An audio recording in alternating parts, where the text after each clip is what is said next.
ప్రైజ్లో ప్రభువైన యేసుక్రీస్తు నామములో మీ అందరికీ నా వందనాలు.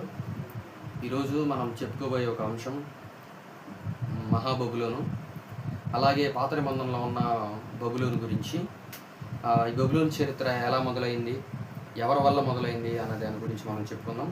తర్వాత మనం పురాణ గ్రంథంలో ఉన్న మహాబబులోను గురించి తెలుసుకుందాం. ముందుగా మనం ఒక వాక్యం చదువుకుని వెళ్దాం. ఆదికాండము 10వ అధ్యాయం 8వ వచనము మరియు 9వ వచనం. కూషు నిమ్రోదుని కనెను, అతడు భూమి మీద పరాక్రమశాలి ఉండుటకు ఆరంభించును. అతడు యెహోవా ఎదుట పరాక్రమం గల వేటగాడు, కాబట్టి యెహోవా ఎదుట పరాక్రమం గలవాడు. ఈ కూషు అనే వ్యక్తి నిమ్రోదుని కన్నాడు. అతని కొడుకు ఆ భూమి అంతటా పరాక్రమశాలి గలవాడు, అతను వేటగాడు. అలాగే ఇంకో వాక్యం చదువుకుని మనం ముందుకు వెళ్దాం. ఆదికాండం 11వ అధ్యాయం 1వ వచనం. భూమి అంతటా ఒకే భాష ఒకే పలుకు ఉండెను. వారు తూర్పు ప్రయాణమై పోవుచుండగా షీనారు దేశమునకు మైదానమై వారు కనబడిను. అక్కడ వారు నివసించి, మనం ఇటుకలు చేసి బాగుగా కాల్చెదము రండని ఒకనితో ఒకడు మాట్లాడుకునేది. రాళ్ళు ప్రతిగా ఇటుకలను, అడుసును ప్రతిగా మట్టికీలను వారికిన్నెను. మరియు వారు మనము భూమి అందట చెదిరిపోకుండా ఒక పట్టణమును, ఆకాశమునంటున్న శిఖరము గల ఒక గోపురము కట్టుకుని పేరు సంపాదించుకొనము రండని మాట్లాడుకొనగా. మనం చూసుకుంటే ఈ ఒక 4 వచనాల్లో అక్కడున్న నిమ్రోదు, ఆ బాబేలు గోపురానికి రాజు. ఆయన ఆ యొక్క రాజు మనం ఇటుకలు చేసుకుని ఆ ఆకాశాన్ని, అంటే ఒక ఎత్తైన శిఖరాన్ని మనం కట్టుకుందామని చెప్పేసి ఆయన అంటున్నాడు.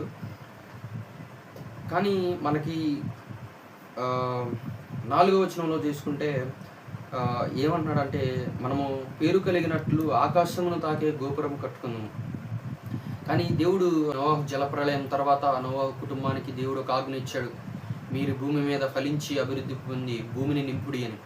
కానీ ఇక్కడ వీళ్ళు బాబేలు గోపురం వారు, ఈ యొక్క నిమ్రోదు రాజు, మనం ఆకాశాన్ని అంటే ఒక గోపురాన్ని కట్టుకుందామని అనుకుంటున్నారు. కానీ దేవుడికి ఇది నచ్చల. తర్వాత ఏం జరిగిందో 5వ వచనం నుంచి మనం మొదలు చదువుదాం. యెహోవా నరులు కుమారులు కట్టిన గోపురమును చూడదిగి వచ్చింది. అప్పుడు యెహోవా, ఇదిగో జనము ఒకటే, వారందరికీ ఒకే భాష ఒకటే, వారు ఈ పని ఆరంభించి ఉన్నారు. ఇక మీదట వారు చేయుదలిచి ఏ పని అయినను చేయకుండా వారి ఆకట్టమని ఏది ఉండదు. గనుక మనము దిగిపోయి వారిలో ఒకని మాట ఒకనికి తెలియకుండా అక్కడ వారి భాషను తారుమారు చేయుదమని రండి అనుకొనెను. అలాగే యెహోవా అక్కడ నుండి భూమి అంతటా వారిని చెదరగొట్టెను. గనుక వారు పట్టణమునకు కట్టుట మానిరి. దానికి బాబేలు అని పేరు పెట్టేది. ఎందుకనగా అక్కడ యెహోవా భూజనులందరినీ భాషను తారుమారు చేసెను. అక్కడ నుండి యెహోవా భూమి అంతటా వారిని చెదరగొట్టెను. మనం చూసుకున్నట్లయితే ఈ యొక్క 5వ వచనం కాడ నుంచి 9వ వచనం వరకు దేవుడికి నోవాహు జలప్రళయం తర్వాత నోవాహు కుటుంబానికి ఆజ్ఞ ఇచ్చిన తర్వాత వీళ్ళు ఆకాశాన్ని తాకే గోపురాన్ని కడదామని చూసినా కూడా దేవుడికి అది నచ్చకపోగా భూమి అంతటా అప్పుడు ఒకే భాష ఒకే మాట ఉండేను కాబట్టి దేవుడికి అది నచ్చలేదు. కాబట్టి ఆ మొత్తాన్ని చెదరగొట్టేశాడు దేవుడు. అలాగే ఈ యొక్క బబులోను యొక్క పతనం మనకి ముందుగానే దశాబ్దాలు ముందుగా ఇర్మీయా ప్రవక్త, యెషయా ప్రవక్త మనకి చెప్పారు. వాళ్ళు ఏం చెప్తున్నారు అన్నది మనం చూద్దాము. యెషయా 13వ అధ్యాయం 11వ వచనంలో, యెషయా 13వ అధ్యాయం 11వ వచనంలో మనకు ఒక మాట ఉంది. లోకల చెడుతమనం బట్టి, దుష్టుల దోషమును బట్టి నేను వారిని శిక్షింపబోచున్నాను. దేవుడు ఎందుకు ఈ మాట చెప్తున్నాడంటే, దేవుడికి నచ్చిన ఏ పనైనా సరే దేవుడు శిక్షిస్తాను అని చెప్పేసి చెప్తున్నాడు. అలాంటిది దేవుడు ఒక ఆజ్ఞ ఇచ్చాడంటే ఆజ్ఞను మనం చేయలేదు అని అంటే దేవుడికి నచ్చదు. అలాగే ఇర్మీయా 50వ అధ్యాయం 31వ వచనంలో ఏముందో ఇర్మీయా 50వ అధ్యాయం 31వ వచనంలో ఇలాగ రాయబడి ఉన్నది. ఇదిగో యెహోవా వాక్కు, ప్రభువును సైన్యములకు అధిపతి యొక్క వాక్కు ఇదే.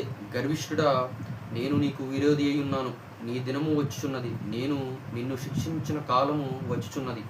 గర్విష్ఠుడు తొట్టిల్ల క్రాలును అతని దేవుడు చెప్తున్న మాట ఏంటంటే, గర్విష్ఠులారా, నీ నీ దినము వచ్చున్నది, నేను నిన్ను శిక్షిస్తానని చెప్పేసి దేవుడు చెప్తున్నాడు. దేవునికి నచ్చిన పని చేస్తే దేవుడు శిక్షిస్తాడని చెప్తున్నాడు. అలాగే 51వ అధ్యాయంలో 63, 64 వచనాలు మనం చూద్దాం. ఇర్మియా 51వ అధ్యాయం 63, 64 వచనాల్లో ఇలా రాయబడి ఉన్నది. ఈ గ్రంథం చదివి చాలించిన తరువాత నీవు దానికి రాయి కట్టి యూఫ్రటీసు నదిలో దాన్ని వేసి, నేను దాని మీదకి రప్పింపబోచున్న అపాయముల చేత బబులోను మరలా పైకి రాలేక అలాగే మునిగిపోవును, దాని జనులు అలసియుందురు అను ఈ మాటలు నీవు ప్రకటింపవలెను. ఇర్మియా యొక్క మాటలు ఇంతటితో ముగిసెను. ఇర్మియా ప్రవక్త చెప్తున్నాడు, యెహోవా వాక్ ద్వారా ఆ గ్రంథమును కట్టి యూఫ్రటీసు నదిలో పాడవేయను అని చెప్పేసి చెప్తున్నాడు. అలాగే మనం ఈ యొక్క మహాబబులోన్ గురించి తెలుసుకుందాం. ప్రకటన గ్రంథం ఉన్న మహాబబులోన్ గురించి తెలుసుకుందాం. ప్రకటన గ్రంథం 12వ అధ్యాయం 17వ వచనంలో, ప్రకటన గ్రంథంలో ఉన్న 12వ అధ్యాయం 17వ వచనం ఒకసారి చదువుకుందాం.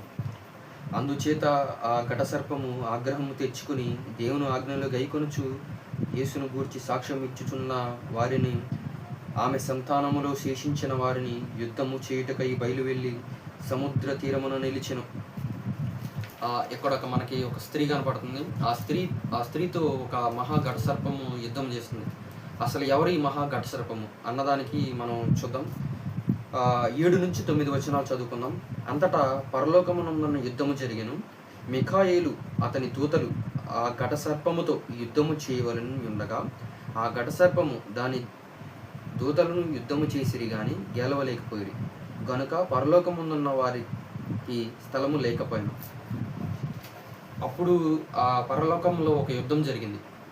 మిఖాయేలుకను అతని ఈ సర్పం యొక్క దేవదూతలకి ఆ యుద్ధం జరిగితే మిఖాయేలు గెలిచింది. ఘట సర్పము తన దేవదూతలు కిందకి తురయబడింది.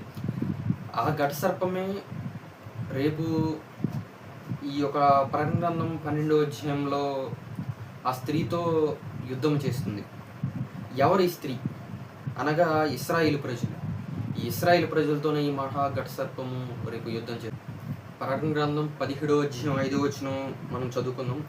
దాని నొసట దాని పేరు ఇలాగు రాయబడి ఉన్నది, మర్మము, వేశ్యలకు, భూమిలో హేయమైన వాటికి తల్లి అయిన మహాబబులోను, మరియు ఆ స్త్రీ పరిశుద్ధుల రక్తము చేతను యేసు యొక్క హత సాక్షుల రక్తము చేతను మత్తులై ఉండుట చూచి తిని, నేను దాన్ని చూచి బహుగా ఆశ్చర్యపడగా, ఆ దూత నాతో ఇట్లనెను, నీవు ఎలా ఆశ్చర్యపడిచితివి? ఈ స్త్రీని గూర్చి మర్మమును, 7 తలను 10 కొమ్ములను కలిగి ఉన్న దాని మోయమును, క్రూర మృగమును గూర్చి మర్మమును నేను నీకు తెలిపెదను. ఈ యొక్క 5వ వచనములో దాని నొసట, అంటే దాని నొసట పైన ఒక పేరు ఉంటుంది, అదే మహాబబులోను, మర్మము. ఈ మర్మము అని ఎందుకు చెప్పబడి ఉన్నదంటే, రేపు జరిగిపోయే దేవుడి యొక్క రెండో రాకడ తర్వాత వచనంలో మనం ఈ యొక్క మర్మమైన బబులోను నొసట మీద ఆ పేరు ఉంటుంది. ఆ మర్మము అనగా రేపు జరగబోయే దేవుని సంఘం ఎత్తబడిన తర్వాత ఈ యొక్క శ్రమలు, మహాశ్రమలు మొదలవుతాయి. ఎవరైతే రక్షింపబడలేదో, ఎవరైతే దేవుని సంఘముతో ఎత్తబడలేదో, ఈ యొక్క మర్మం చేతిలో మొత్తులై బానిసలై ఉంటారు. అలాగే ఈ యొక్క 7వ వచనంలో దీనికి 7 తలలు 10 కొమ్ములు ఉంటాయి. 7 తలలు అనగా 7 రాజ్యాలు. 7వ వచనంలో దీనికి 7 కొమ్ములు 10 తలలు ఉంటాయి. 7 కొమ్ములు అనగా 7 రాజులు, 10 కొమ్ములు అనగా 10 రాజ్యాలు. రేపు రాబోయే యొక్క శ్రమల కాలంలో మనం ఇది చూస్తాం. దీనికి ముందుగానే మనం మారు మనసు పొంది, రక్షణ పొంది, దేవునిలో ఉంటే మనం సంఘంలో ఎత్తబడతాం. అలాగే మనకి రోమీయులు రాసిన పత్రిక 1వ అధ్యాయం 25వ వచనంలో మనకి పౌలు భక్తుడు ఇలా చెప్తున్నాడు, వారు సృష్టికర్తకు బదులుగా సృష్టిని ఆరాధించారు. అందుకే ఆ బబులోనులో, పాత నిబంధనలో ఉన్న బబులోను దేవుని చెప్పిన ఆజ్ఞను అతిక్రమించి ఆకాశంలో తాకే ఒక మహా గోపురం కడతారు. అలాగే మనం ఈ యొక్క వేష చేతిలో మనం పడకోకుండా ముందలగానే దేవుని మాటలు విని దేవుని ద్వారా రక్షింప పొంది సంఘంలో ఎత్తబడాలని కోరుకుంటున్నాను. ఏదేమైనా మట్టికి గొప్ప బబులోను దేవుని చేత నాశనం చేయబడుతుంది. యేసు రెండవ రాకడ త్వరలోనే ఉంది. సిద్ధంగా ఉండండి. ఆమేన్.